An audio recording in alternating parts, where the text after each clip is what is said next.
প্রিয় ভাই বোনেরা, আমরা বহু মানুষের জীবনের ত্যাগের বিনিময়ে আজকে এই গণতন্ত্রকে আমরা প্রতিষ্ঠিত করার পথে এগিয়ে যাচ্ছি।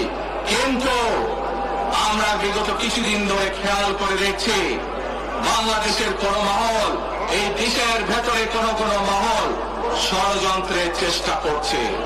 গত কয়েকদিন ধরে আপনারা দেখেছেন পত্র পত্রিকায় এসেছে, বিভিন্ন সোশ্যাল মিডিয়াতে এসেছে, মধ্যপ্রাচ্য সহ বিভিন্ন দেশে পোস্টাল ব্যালট যেগুলো পাঠানো আছে সেগুলোকে কিভাবে ডাকাতি করা হয়েছে। ঠিক যারা এই দেশ থেকে পালিয়ে গেছে তারা যেভাবে আপনাদের ভোট ডাকাতি করেছিল, ঠিক একইভাবে আবার সেই ষড়যন্ত্র শুরু হয়েছে। দেখেছেন আপনারা?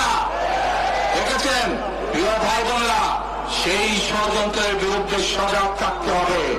বিদেশে বসে তারা ষড়যন্ত্র করছে, একইভাবে আপনাদের আবার যে ইলিয়াস আলী, দিদার, জুনায়েদ সহ হাজারো মানুষের প্রাণের বিনিময়ে যে অধিকার আমরা অর্জন করেছি, 24-এ গণ আন্দোলনের, জনগণের আন্দোলনে এই সিলেট শহরে 13 জন আমাদের জীবন দান করেছে, 13টি প্রাণ ঝরে গিয়েছে আমাদের।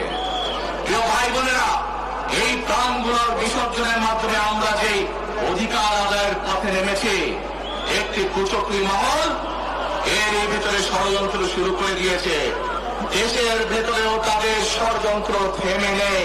কিন্তু 2024 সালের 5ই আগস্ট এই বাংলাদেশের জনগণ প্রমাণ করে দিয়েছে যে বাংলাদেশের জনগণ ঐক্যবদ্ধ থাকলে, ঐক্যবদ্ধভাবে নেমে আসলে যে কোন ষড়যন্ত্রকে বাংলাদেশের মানুষ প্রতিহত করতে পারে।